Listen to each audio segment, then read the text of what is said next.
Ya, nama saya Wanggi Hudiatno dengan nama panggung Wanggi Hud. Saya seniman pantomim dari Indonesia yang saat ini berdomisili di Bandung.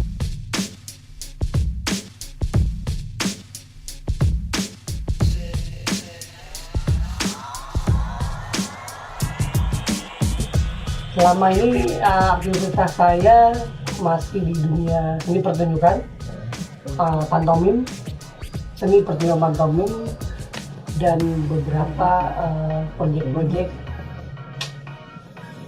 yang kolaboratif ya, dan membuat karya, terus beberapa kegiatan di narasumber juga di beberapa webinar, terus juga ada online maupun offline.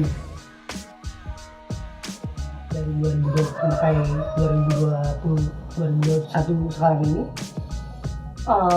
pandemi buat saya itu jadi hal menarik ya, baru juga ya, karena kita harus juga putar otak gitu ya, mensiasati, berstrategi untuk bertahan hidup gitu ya. Strategi bertahan hidup. Nah, di sana mau tidak mau kita harus beradaptasi, harus mengontrol diri sendiri, kita harus bagaimana kehidupan kita selanjutnya gitu. Karena kita menemukan hal-hal yang dimana sebelum pandemi kita tidak temukan, tapi tetap kalau saya secara pribadi saya terus berkarya di pantomim karena ini yang menarik buat saya. Banyak penjelajahan media, pertemuan-pertemuan lewat virtual ya, akhirnya bagaimana pantomim degup jantungnya gitu masih terasa oleh masyarakat yang sebelumnya mengapresiasi pantomim walaupun bentuknya saat ini virtual. Offline dan online itu ya mau nggak mau harus diimbangi. Jadi kalau offline juga akhirnya ada perekaman di sana dan ada pertemuan fisik dengan beberapa orang kali ya, dibatasi kan ya dalam estimasinya gitu. Jadi memang kalau bentuk offline kita batasin dengan siapa yang hadir, gitu, berapa orang gitu. Nah, tapi memang kalau bentuknya online itu pada akhirnya ya kita tidak tentukan umur gitu ya. Karena memang dua digital itu kan kita nggak tahu nih siapa penontonnya gitu. Karena sudah dilihat oleh seluruh dunia lah gitu ya. Itu dari teman-teman berbagai macam bidang, berbagai macam disiplin. Nah, itu menarik karena mereka juga tahu ternyata pantomim sudah sampai bentuk-bentuk yang berbeda dari sebelumnya gitu, berkembang dan tumbuh gitu.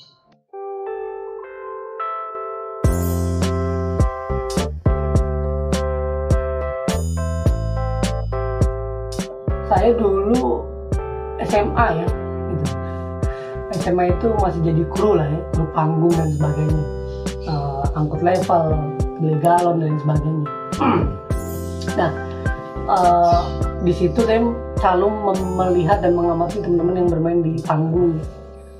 Nah, kesini-sini ternyata waktu di Cirebon itu kita juga main semacam akhirnya seperti lahirnya jebrut lah di Cirebon itu gitu. Nah, dijebrut gitu ya, performance art gitu. Nah, tapi saya lebih ke pantomimnya gitu. Nah, masih bermain-main gerak tubuh tanpa suara gitu. Nah, dari situ, dari gerak tubuh tanpa suara, kemudian bermain-main sendiri gitu ya. Nah, ternyata ketika saya lulus sekolah, itu ternyata saya masih penasaran dengan kayak semacam bentuk teater gitu. Nah, saya coba untuk melanjutkan studi gitu ya, di Sekolah Tinggi Seni Indonesia Bandung. Nah, di sana saya ketemu tuh kayak teater, kemudian juga akhirnya ketemu pantomim gitu. Nah, ketika ketemu pantomim ini, itu yang menarik, makanya saya akhirnya terus mendalami pantomim, membaca literasinya, meriset juga gitu ya, dan berarti meriset untuk kebutuhan sebuah karya gitu ya. Selain itu juga mungkin kayak semacam hari-hari ini saya juga senang mengarsipkan gitu ya, karya-karya saya pribadi ya, juga mungkin bacaan-bacaan yang saya temukan gitu. Nah, ini yang menarik gitu, makanya dari SMA sudah tertarik, bahkan kayak kalau dia bilang dari kecil udah tertarik dengan pantomim, tapi kan nggak ngerti gitu. Nggak ngerti pantomim itu apa gitu. Nontonnya pun di TVRI gitu ya. Juga saya emang dari kecil suka menggambar gitu, drawing lah ya, semacam sketsa gitu. Nah mungkin selama itu makanya kalau flashback lagi, oh saya seperti ini, ternyata ada hal yang lampau gini yang saya pernah kerjakan ya. Nah mungkin dengan saya sudah orang menilai atau mengenai lewat bahwa saya di pantomim, itu salah satunya adalah apa yang saya produksi sebagai bagian dari bentuk seni pertunjukan pantomim, yaitu orang mengenal gitu. Oh ternyata memang Mas Wanggi di pantomim itu bukan hanya menseriusi tapi juga mengambil jalur yang sesuai dengan kebutuhan hidupnya gitu.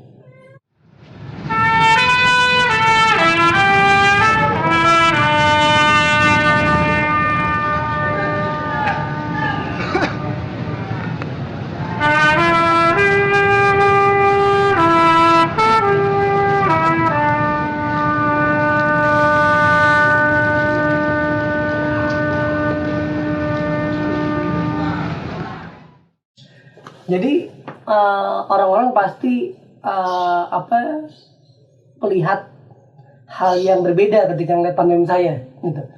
Itu justru kekayaan buat saya ketika orang bicara seperti itu, bicara yang sifatnya adalah Wanggi mah teater tubuh, Wanggi mah pantomimnya absurd, Wanggi mah pantomim tapi nggak pantomim gitu. Nah, itu kekayaan. Jadi mereka juga akhirnya berpikir. Nah itulah berarti saya berhasil gitu ya, mengajak mereka berpikir gitu. Yes gitu kan. Itulah kesuksesannya kan. Itulah keberhasilannya gitu. Karena emang dibicarakan gitu ya. Nah, padahal saya tidak berekspektasi apapun gitu ya. Nah, sederhananya adalah ketika pantomim dengan wajah putih, ya sudah, itu sudah absah, sudah valid disebut pantomim. Nah, perkara ketika bagaimana tubuhnya berbicara dan menyampaikan, itu kembali lagi ke person. Metode apa yang dia pakai, pelatihan-pelatihan apa yang dia pakai, bacaan-bacaan apa yang dibaca gitu. Nah, apa yang dia alamin gitu. Nah, yang saya sebutkan itu saya melakukan hal itu gitu. Ibaratnya saya melakukan teater tubuh, ya saya dengan Bang Bro gitu ya, melakukan hal itu gitu. Nah, terus dengan ibaratnya ada tariannya, ada gerakan tarinya, gerakannya indah dan lain sebagainya. Nah, saya melakukan gitu. Saya juga ada teman-teman tari yang saya belajar sama mereka. Mereka juga belajar bagaimana mengelola imajinasi, bagaimana ketika hanya satu gerakan tapi berjuta pesan gitu. Nah, saya juga belajar sama mereka gitu. Jadi memang semuanya berdasarkan dari pengalaman yang saya temuin, kemudian saya juga membaca beberapa literasi gitu. Beberapa mungkin di belakang ada buku ya gitu. Nah, beberapa literasi yang ini harus saya baca sebagai apa? Minimal mau dibodohi gitu. Dibodohin batur gitu. Jadi kita sudah siap dengan materi yang apa yang kita tanyakan gitu. Jadi memang ada literasi, karena literasi itu penting ya buat saya, karena memang ketika ada pertanyaan apa mungkin kita bisa jawab semampu kita, sepengetahuan kita dengan pedoman dari literasi itu, dari buku itu gitu. Misalkan kita baca buku apa, nah kita menjawab, nah menurut ini, nah gitu. Jadi emang pada akhirnya ada akademisnya lah, minimal ada akademisnya gitu. Karena kita juga lahir dari kultur intelektual gitu. Mau nggak mau lah itu, tapi tetap kita harus beradaptasi dengan keadaan masyarakat, dengan iklim masyarakat yang seperti apa gitu.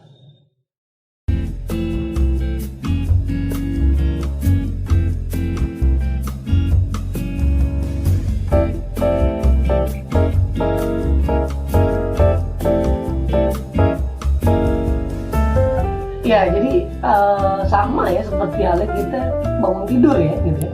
Bangun tidur kita apa yang kita rencanakan pasti kadang ketidaksesuaian ya. Tapi itulah yang menarik gitu. Jadi selama pantomim pada akhirnya saya kayak melihat lagi sejarah gitu.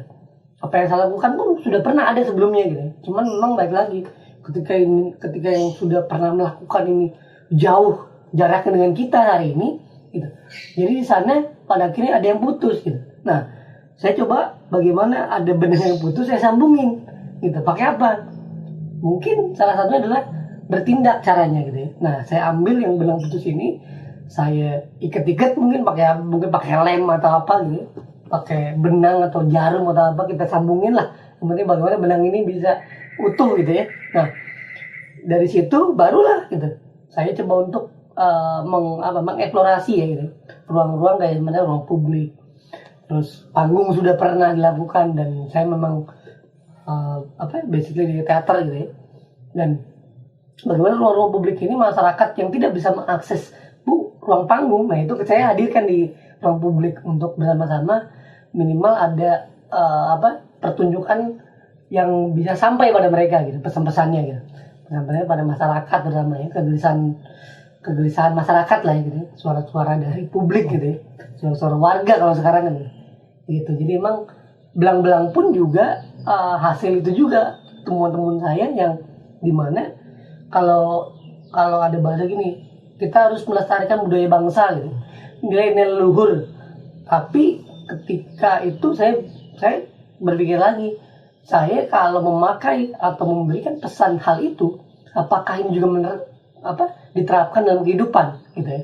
Karena jangan sampai ketika kita memberi pesan saja, nah itu tidak juga masuk pada diri kita sebagai penyampai pesan itu. Nah, makanya lewat kelokalan lah ya, gitu bahasanya itu, lokalitas kita harus tahu juga gitu, asal usul saya misalkan dari mana, terus asal mula saya dari mana, siapa saya sebenarnya gitu, akar saya apa gitu. Nah, saya mencoba untuk kayak di kostum ikat dan pakai itu coba menarik dari Baduy ya gitu ya, ikat gitu ya. Tapi tidak hanya Baduy gitu, tapi apapun itu gitu ya, yang ada hubungannya dengan kebudayaan ya gitu ya, adat istiadat gitu ya, identitas gitu ya. Nah, hal itu gitu yang akhirnya kalau kita lihat Baduy sudah sangat mengkarakter gitu, sudah menjadi nilai-nilai adat, nilai-nilai budaya gitu. Dan itu yang harusnya diterapkan gitu ya, karena kita bisa belajar banyak dengan orang-orang Baduy gitu, gitu. Jati dirinya lah ya gitu, menemukan hal itu gitu. Nah, kan kita sebagai orang kota melihat itu kan pengen seperti itu gitu. Tapi kan baik lagi, hal itu sepertinya masuk nggak nih kita, sesuai nggak, bisa nggak beradaptasi, bisa nggak melebur dengan hal itu gitu. Nah, pemilihan ikat dan kostum yang saya pakai itu ya mungkin karena teman-teman pun yang melihat juga dia seperti ada tawaran lain gitu, bahwasanya pantomim tidak hanya belang-belang gitu.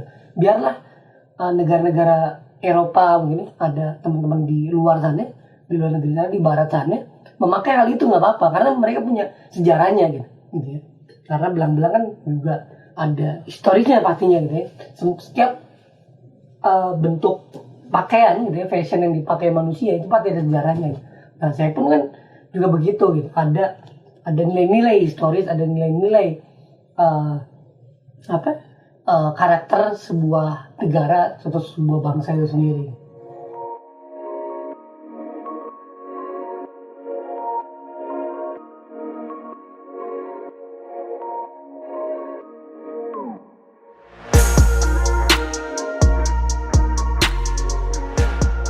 Ya, ini juga banyak kayak yang dipertanyakan ya. Dan ini penting karena memang ikat itu kan sederhana ya. Ikat itu ikat gitu.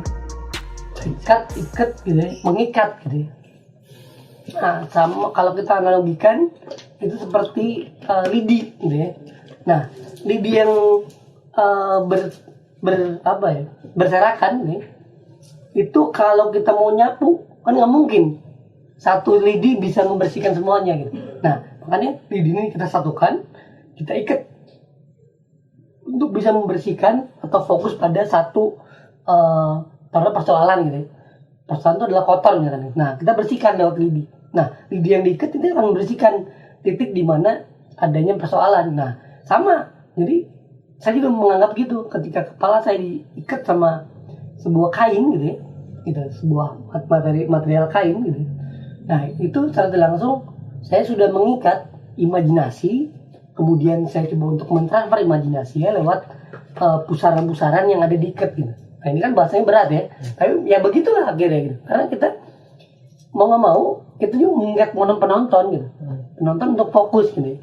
untuk fokus mengapresiasi, untuk fokus mendapatkan pesan apa yang disampaikan lewat gerakan tubuh, lewat mata, lewat mimik, lewat gestur gitu. Nah, sampai pada penonton. Nah, mau nggak mau kita harus mengikat gitu. Jangan pergi lah gitu kan. Udah beli tiket atau ini gratis loh gitu. Kapan lagi nonton pantomim gitu kan. Nah, gitu. Ayo jangan pergi. Kita nikmatin sama-sama. Saya memberikan satu pesan, memberikan satu kebahagiaan. Saya memberikan satu kedalaman tentang bahwa ada nilai-nilai kehidupan, nilai-nilai yang dekat dengan kita gitu. Jadi emang ikat ini yang saya artikan seperti itu gitu. Karena memang selain ikat juga menjadi identitas budaya gitu.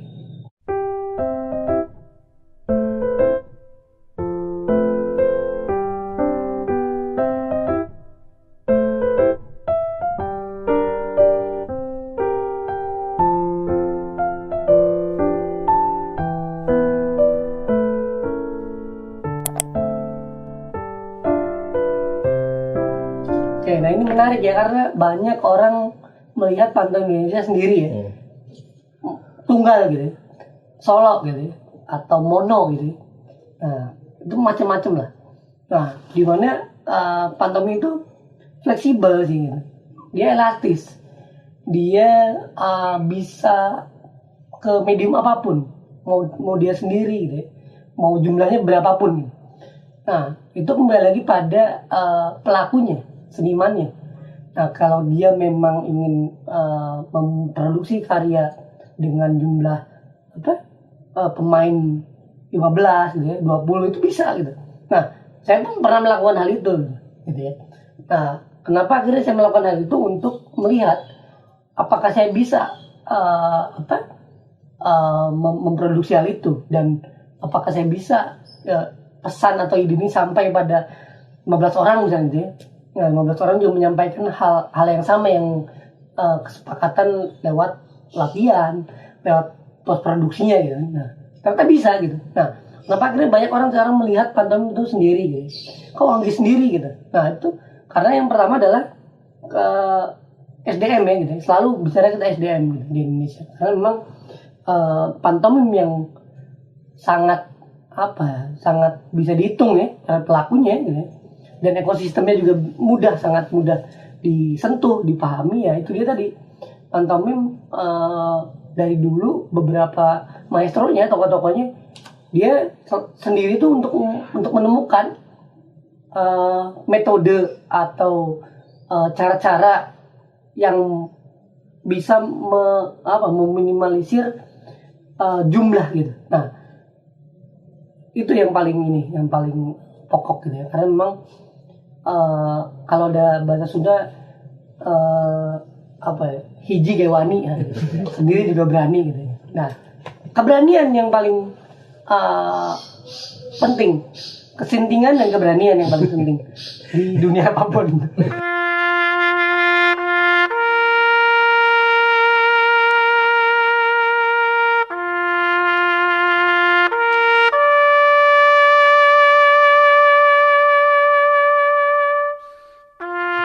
Ya jadi koper ini buat saya pribadi kan membuat beberapa orang yang tahu ya. Itu koper ini kan sejak sekitar 2010 ya. 2009-an itu hadir ya di ruang publik ya. Karena memang salah satunya adalah nyusuri story mudik movement ini kita mengingatkan kembali orang-orang yang mudik gitu ya, orang-orang mudik gitu.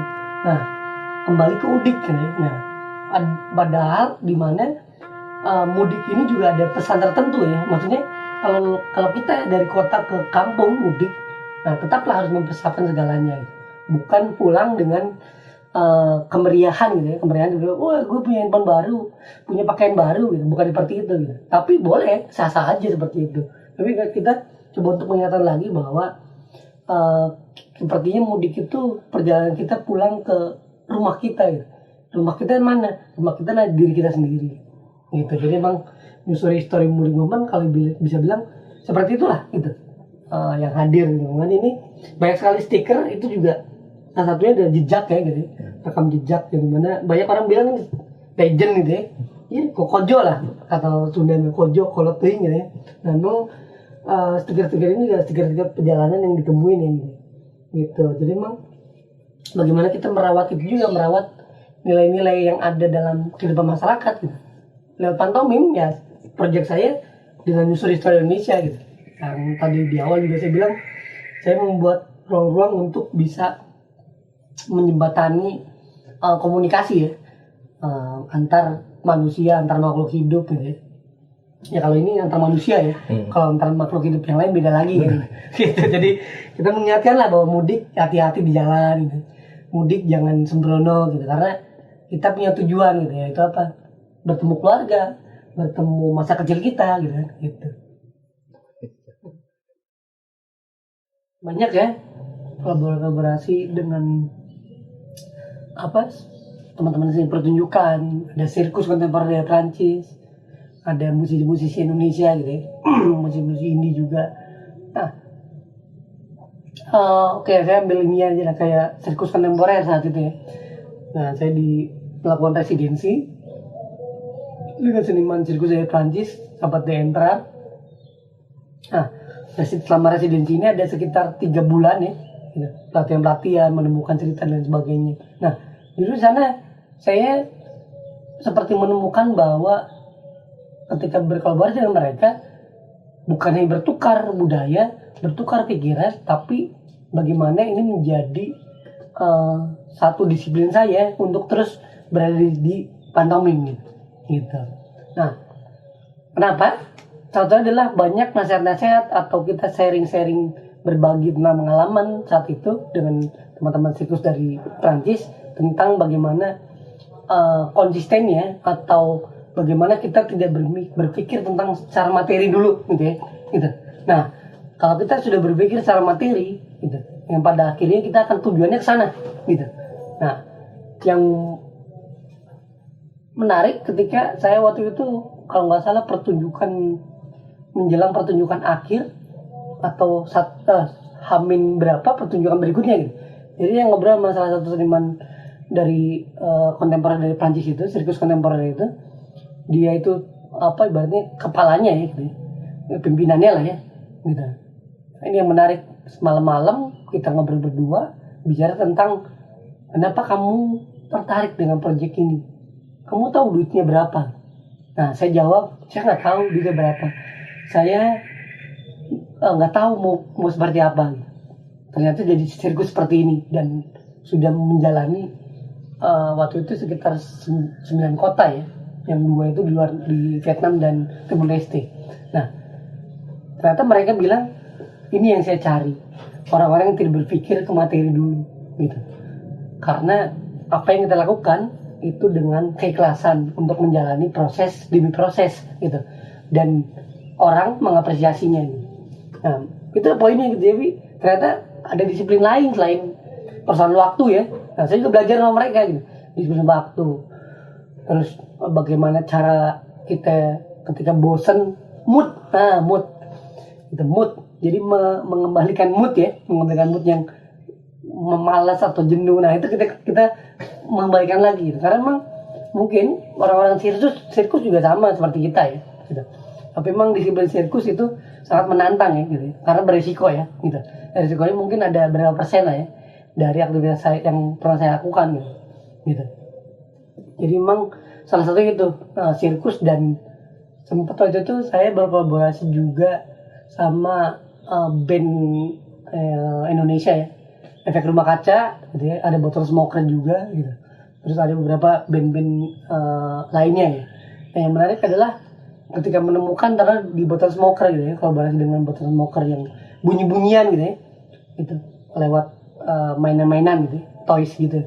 Nah, ini menarik karena tidak ada lirik kan gitu ya, instrumental gitu ya. Nah, eksperimen bunyi ini buat saya menarik karena ini saya harus mewujudkan kalimat-kalimat atau lirik-lirik nih lewat bahasa tubuh ini.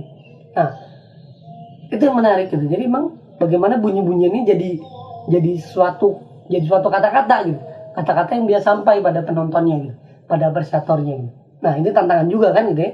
Karena memang Botol Smoker juga membebaskan saya saat itu gitu. dalam seperti dalam pembuatan video klip juga, dalam pertunjukan live juga gitu ya. Dan itu yang menarik gitu, memang bagaimana bunyian gitu disuarakan lewat gerakan gitu ya. Nah gitu, ini yang menarik. Dan yang juga saya sempat waktu itu sama efek rumah kaca ya. Nah, mungkin banyak lah teman-teman sudah tahu efek rumah kaca gitu ya, dengan liriknya yang sangat kritis ya gitu ya, dia bilang ya, lirik-liriknya kritis, lirik-liriknya seperti menyinggung apa atau mengingatkan sesuatu hal gitu. Terus juga lirik-liriknya sangat dalam tanda kutip binal gitu ya, dan sangat menggerogoti gitu ya, menggerogoti pikiran-pikiran masyarakat gitu ya, dan mengingatkan kita tentang suatu hal gitu. Nah ini yang menarik ketika saya berkolaborasi secara live di sebuah panggung mereka. Ini yang buat saya adalah bukan saat dipanggil, tapi saat giliran saya ke panggung. Nah ini saya melihat mata-mata penonton yang membeli tiket itu pasti tujuannya ada ke efek rumah kaca, bukan ke saya gitu. Karena saat itu di poster tidak ada nama saya gitu ya. Gitu. Nah, bagaimana caranya ketika saya berdiri dengan lampu sorot satu, kemudian mata-mata penonton ke semua sisi, saya harus membuat balancing gitu, keseimbangan gitu ya, bahwa saya dengan efek rumah kaca sedang melakukan kolaborasi gitu ya. Gitu. Harus ada win-win solution gitu ya. Gitu, ada 50-50 balance lah gitu. Gitu. Nah, di situ juga gitu. Yang akhirnya bagaimanapun saya harus mensiasati ruang untuk bagaimana mata penonton atau tubuh penonton itu juga melihat saya gitu. Karena mereka mau nggak mau sudah masuk ruangan dan mereka harus menikmati seluruhan panggung gitu ya. Gitu. Seluruh elemen yang dihadirkan di panggung, baik gerak, musik, performance, siapapun yang di atas panggung itu. Nah, ini yang buat saya kira di saat itu mengakali bagaimana caranya alam bawah sadar saya seperti berbicara gitu. Berbicara yang ini gimana nih gitu, harus narik mata penonton terus nonton ke saya gitu. Karena saya nggak mau ketika saya cuma jadi aksentuasi atau hanya jadi tempelan gitu. Nah, saya pun utuh dalam artian utuh bersama teman-teman efek rumah kaca ini gitu. Kita adalah sebuah keutuhan gitu, keutuhan yang diapresiasi oleh kalian gitu. Ini adalah sebuah bangunan gitu, atau ini adalah sebuah gelombang laut yang akan menghantam kalian dan kalian menikmati gelombangnya gitu. Nah gitulah gitu, bahasanya seperti itu gitu yang saya tangkap gitu. Karena emang disitulah saya akan menemukan ketika di panggung, anjir ini nyambung semuanya. Nah ketika energi itu dapat, ya itu utuh semuanya.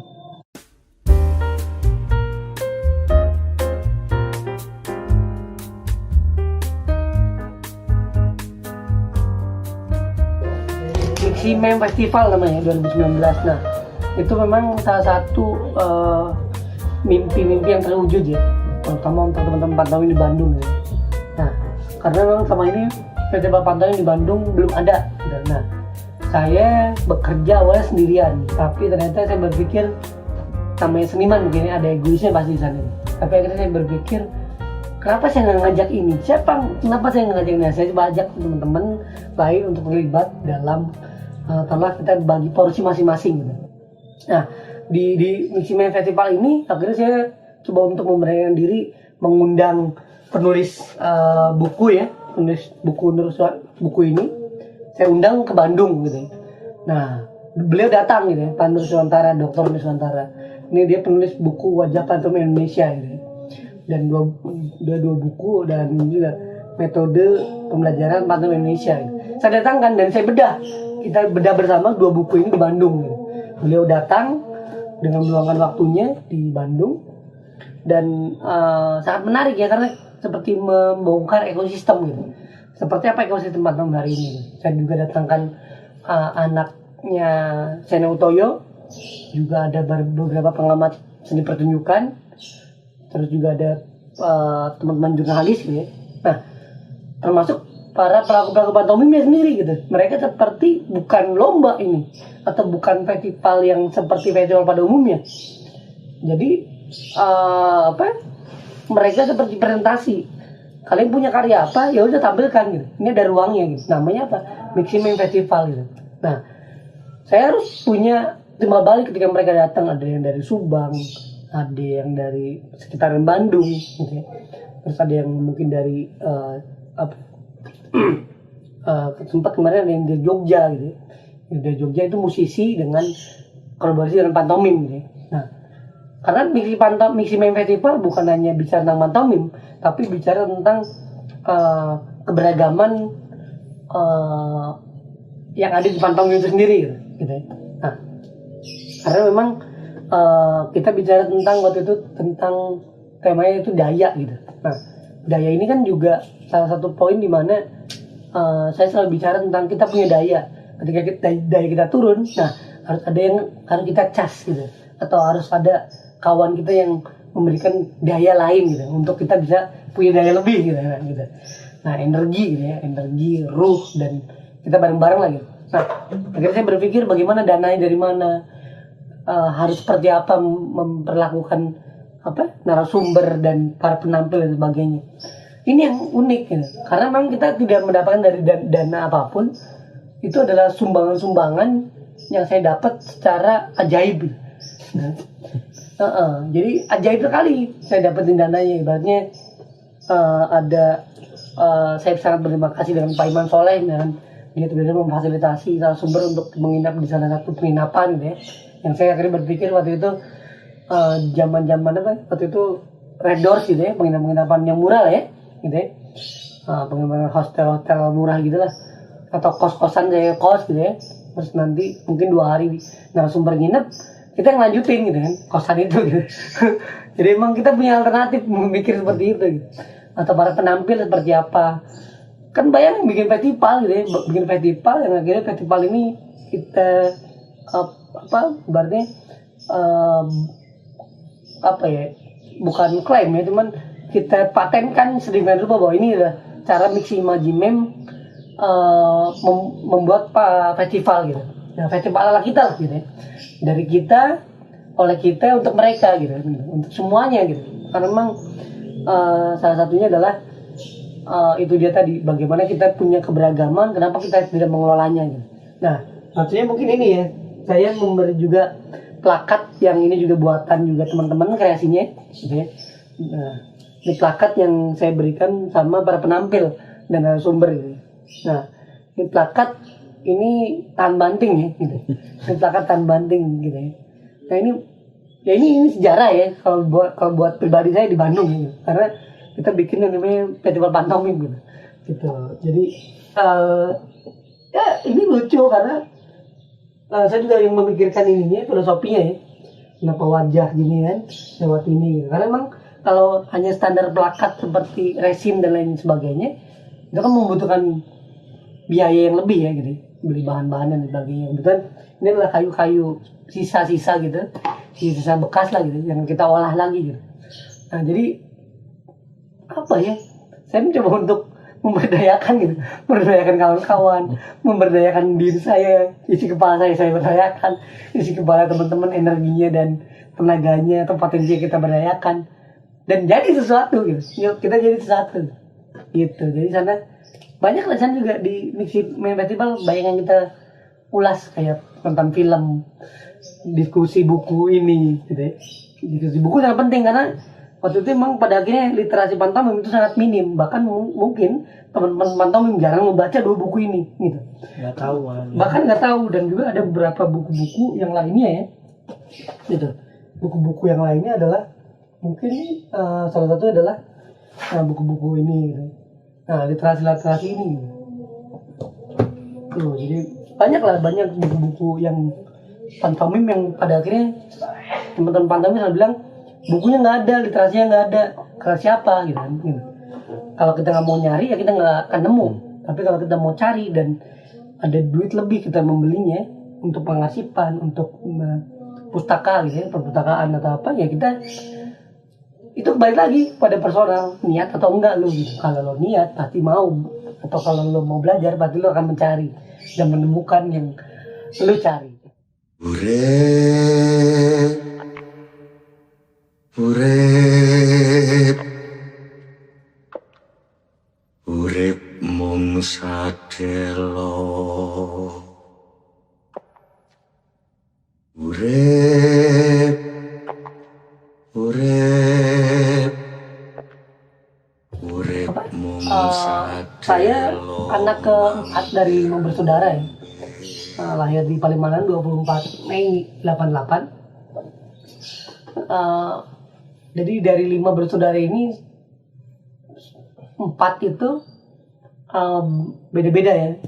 Kalau saya memang lahir dari keluarga bukan seniman gitu ya. Dan di sana inilah yang menariknya ketika saya sadar bahwa saya bukan seniman gitu. Tapi saya berteman dengan para seniman-seniman gitu ya. Karena mungkin saya studinya di seni pertunjukan gitu ya. Nah, ini yang menarik karena memang di keluarga saya sendiri juga ketika saya masuk dalam ruang kesenian itu mereka juga dalam tanda kutip selalu mencap gitu ya, atau menyebutnya madeso gitu ya, masa depan suram gitu ya, masa depan nggak ada duitnya gitu dan sebagainya gitu. Tapi ya bagaimanapun saat kuliah gitu ya, saat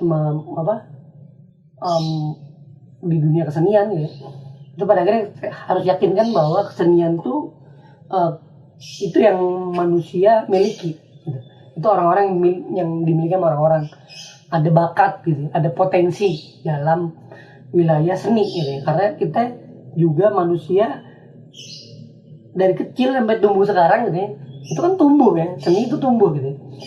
Nah di sana lah estetikanya lah gitu. Kalau bahasa kerennya mah estetikanya gitu.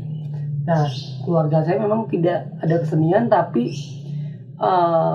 mau ya saya yang masuk atau terjun di dunia kesenian juga harus bersama-sama lah menjaga marwah kesenian itu gitu ya, atau keluarga saya gitu. Karena memang kalau keluarga saya kan sudah yakin ya dengan pilihan saya di dunia kesenian gitu ya. Karena memang dari kecil saya tidak disokong ibaratnya ekonomi juga. Keluarga saya ekonomi yang ibaratnya pas-pasan lah ya, gitu, ekonomi pas-pasan dan hal itu yang akhirnya memotivasi saya untuk kayak berkarya nih. Berkarya mungkin saya bisa ngidupin karya, dan karya itu bisa ngidupin saya, termasuk kesenian ini gitu ya. Gitu, karena memang kita pasti akan kembali lagi pada masa-masa kecil ya gitu. Masa-masa kecil yang sangat menyenangkan gitu ya. Dan bagaimana mengambil masa-masa kecil itu di masa sekarang gitu ya. Tapi tetap dengan proses yang tumbuh gitu. Karena memang kita harus itu juga. Kita harus multi komunikasi ya, gitu ya, sama generasi X, generasi Z, generasi kekinian gitu ya, atau generasi hippies gitu ya. Nah itu harus melebur sama mereka gitu. Harus berbaur, melebur. Dan memang saya orangnya selalu waktu kecil itu memang selalu selalu random gitu, random mainnya gitu. Tiba-tiba yang saya hidupnya dari kabupaten itu selalu main ke kota gitu. Nah itu kan dari kabupaten ke kota itu kan jaraknya juga ada sekitar 18 kilo ya gitu. 18 kilo. Dan memang saya harus mencari wawasan gitu, mencari komunitas atau orang yang bisa diajak ngobrol gitu. Nah akhirnya ketemu dengan dunia kesenian gitu. Saya juga mengalami kayak mengamen di jalanan gitu, di bis-bis dari Palimanan, alun-alun sampai Sumedang, balik lagi ke Palimanan. Nah, saya ngalamin, dan peristiwa kayak ngamen-ngamen jalanan itu seru buat saya, dan itulah hal-hal yang membuat saya hari ini kayak berarti kalau orang bilang anjir mana lu bertahan gitu. Nah kenapa bertahan? Karena saya menikmati gitu. Mungkin itu ada kalau kita bisa bilang kalau ada kekasih ya kita memberikan cinta gitu ya gitu. Jadi kita menanamkan cinta pada kekasih itu gitu. Seperti itulah. Jadi yang saya rasakan, yang saya alami juga, yang saya sampaikan, yang saya amati dan alami gitu. Jadi emang lewat kejujuran mungkin. Jadi dengan kita jujur, dengan kita tulus, ya apa yang kita berikan itu akan diberikan lagi oleh sesuatu yang pernah kita berikan gitu. Seru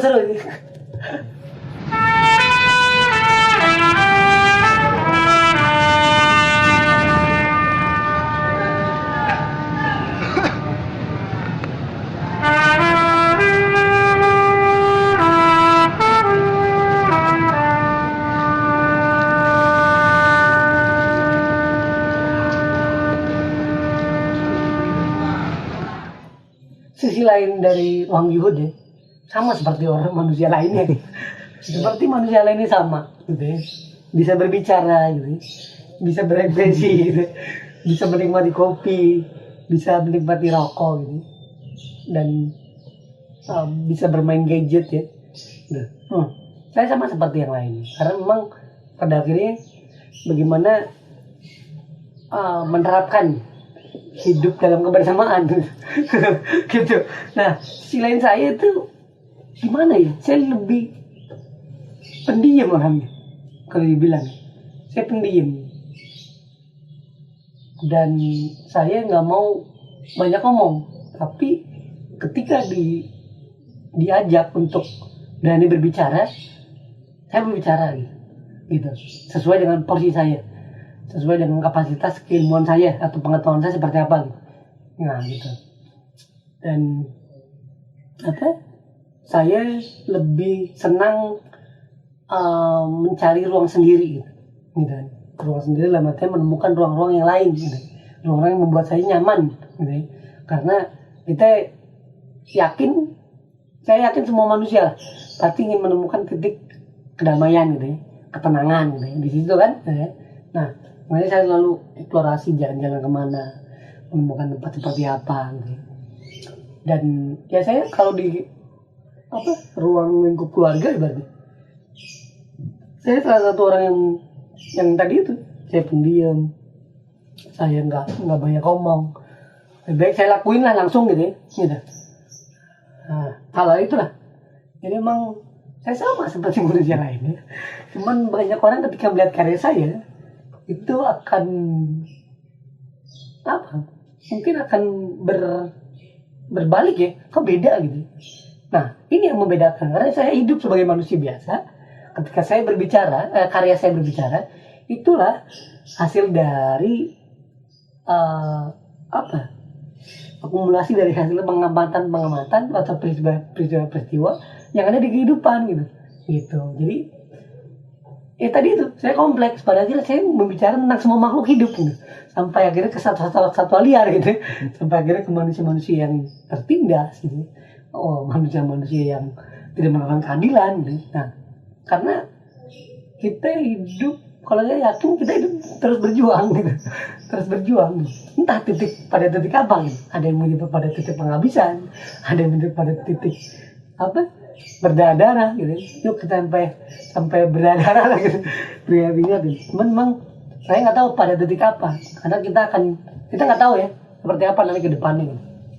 Tapi saya yakin selama hidup ya, kalau kita tidak menemukan titik kesunyian itu ya, kita seperti tidak merasakan kehidupan. Karena jantung aja kan hanya bisa didengar oleh alat ya, apalagi kesunyian kita ini. Siapa yang mendengarkan kesunyian kita?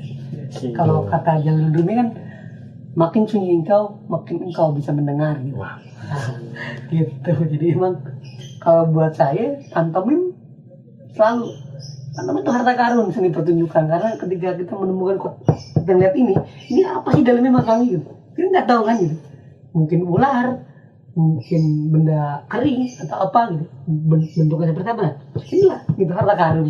Nah, pantomim di situ, karena harta karunnya ada di imajinasi. Kita nggak bisa nebak imajinasi A seperti apa, B seperti apa isi kepalanya. Nah, lewat kekayaan yang berbeda-beda ini, lewat pemikir isi kepala yang berbeda ini, kekayaan itulah yang kita punya sebagai manusia, sebagai orang Indonesia. Rencananya festival itu ya tahun ini, kita lihat situasinya seperti apa, nanti juga akan melihat offline atau online seperti apa gitu. Terus salah satunya festival, terus salah satunya lagi mungkin saya akan membuat pertunjukan yang sudah diriset beberapa tahun kebelakang ya, tentang apa ini ya, kita mengingat tentang kita sebagai manusia ya, seperti ibaratnya kita akan kembali ke tanah gitu. Jadi ya semakin ini saya akhirnya semakin seperti apa ya, ini saya ada atau enggak sih gitu, atau kita hidup dalam ruang seperti apa gitu. Jadi ya itu, tunggu aja karya saya selanjutnya.